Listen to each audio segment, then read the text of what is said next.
Hello folks, Josh Cooper here again. This is my fifth webinar in the series. Sorry it's been a while. Appreciate all the support on the first four. Been focused on the adopted budget book. This is actually a pretty thick, rather voluminous book, going through all the items in there. I'll just show you an example of what's in it.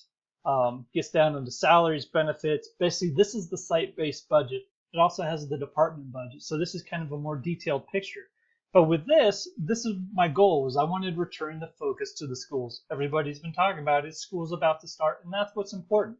The school is where the kids are, and that's where the kids are with their teachers, doing supplies and executing stuff. So I just want to talk about the expenditures when it comes about salaries, supplies, O&M, and special education, just what it is. Let's return the discussion back to the children. That said, let's go through the expenses here. This is the total expenses by the area. You can see basically the blue's the department, high school, middle school, elementary school, and the alternatives. There's only thing I want to note that's kind of big out of this stuff is look at the department budget. The only thing out of all these other kind of compartments that spend more is the elementary schools. That's a pretty large percentage for what we spend on in the departments. If you were to break those down in just percents of the total expenditures, you can see they're around just over 25 to over 30% of all expenditures are done by the departments. I'll go into webinars a little bit more, but you can definitely see there's kind of some high overhead if we have all those expenditures and all those items just being spent by the departments and not by the actual schools. So since we're talking this, we're going to talk personnel, teachers, numbers. So we're going to talk full-time equivalent. This is not the exact number of teachers and everything employed. There's different numbers and metrics for it. However, an FTE is kind of the standardizing factor that you see in the book, in the budget book. They sit right here, FTEs, Administrative, Certified, Classified, Professional. That's how they break it all out. So all I did is just summarize it up, done by the schools, and then here's also the enrollment. You can see we're kind of hanging in there. Not discussing charters because we're just talking public schools. Charters are their own separate system with their own salaries, discussions for their own teachers. So now that we've talked kind of the people size, you can see where we're kind of hanging in there, staying about even. Let's talk the salaries. This is broken down basically, and here's the alternative school. It's history. Elementary schools are history, broken down by the different categories of them. As you can see, certified is huge. Those are your teachers. Those are your elementary teachers. Those are your middle school teachers and high school teachers. You can see the general trends for how they're going. You can see the department trend. They're looking pretty good on their folks. So taking that, then I also just kind of resorted it here. Here's the certified as example. So here's the teachers. You can see the general trend for what's happening on certified elementary, middle school, high school, and then department certified personnel. You can see the administrators, their general trends. A little bit of an eye chart, just putting it all to scale and providing that for folks.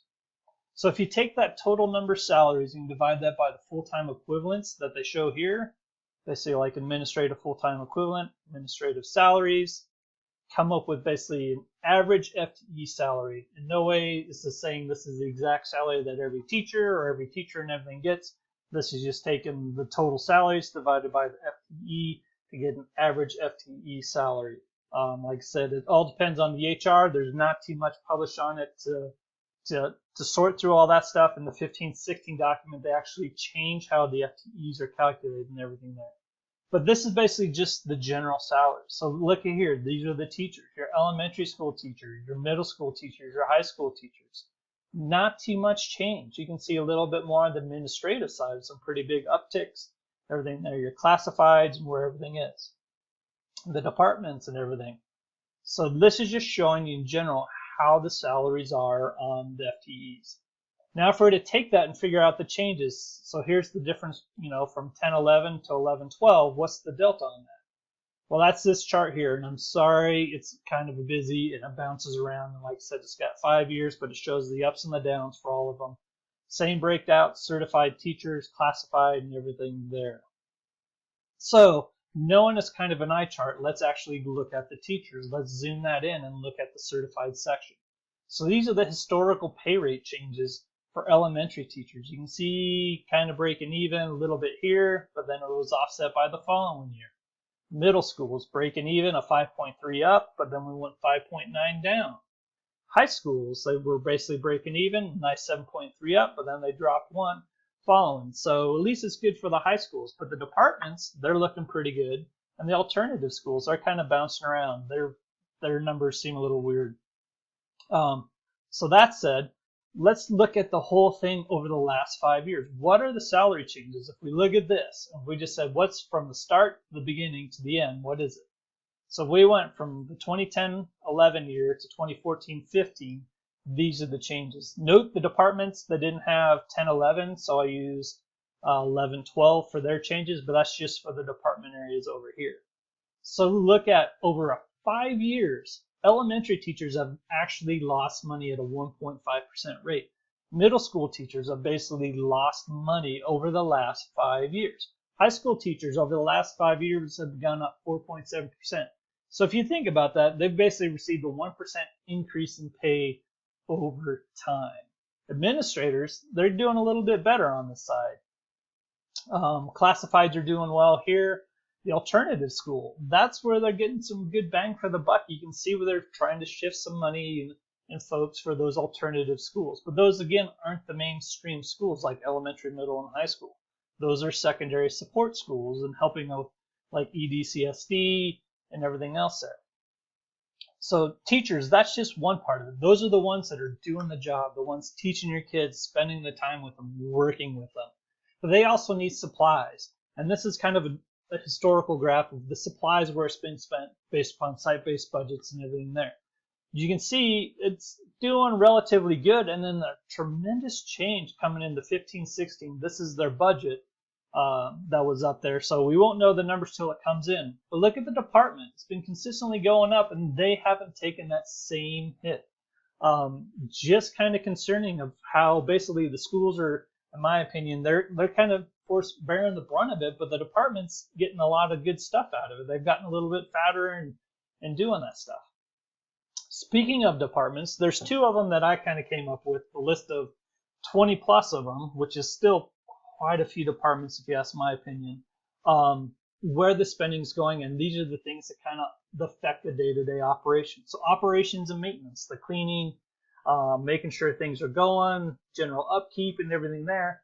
You can see where historically they have been cutting the budget significantly. They're saying they're going to boost it up in the budget, but historically they've said here's the budget, and then the actuals come in a little bit different. The good news is when you look at the special education, we are around 17 million, now we're up to 23 million. So there's a good positive trend in the special education stuff. As for is it enough or not, I know there's plenty of debate on that stuff. There is one thing I want to kind of draw your attention to. There's these negative draws. So like in O&M, under the other category, they've actually pulled money out from site-based budgets and departments. In fact, let me kind of show you what that is. So just off of that, this is just a quantity of how much in these others. So you have an expenditure, but it's negative. So a negative expenditure means somebody's getting some money someplace else. Doesn't really quantify so where it's going.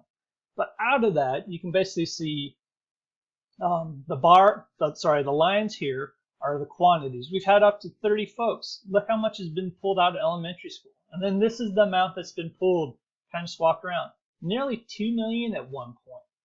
Pretty large and significant. So my guess is this money is either being shifted around, probably pulled up at the department level. So this is why I have concerns about what is being done at Douglas County. Because there isn't a focus on the teachers, and I think this kind of proves it. The teachers aren't getting that pay increase. And now there's talk about a mill levy. Director Benedetto has been very public about it before it's been published for the board about, hey, we need a mill levy, an increase to your taxes now to bring teacher pay up to snuff. But it doesn't discuss the fact that historically this is the same board member that's been on that 5-year program, that's been on this 5-year salaries, and how can he explain that when he hasn't provided salary increases over the last 5 years as the other part? These are the questions I kind of have and ask, and those are concerns, especially when it comes to more money coming into the district, and it seems like there's a trend where it's not going to the schools and it's going to the Wilcox building.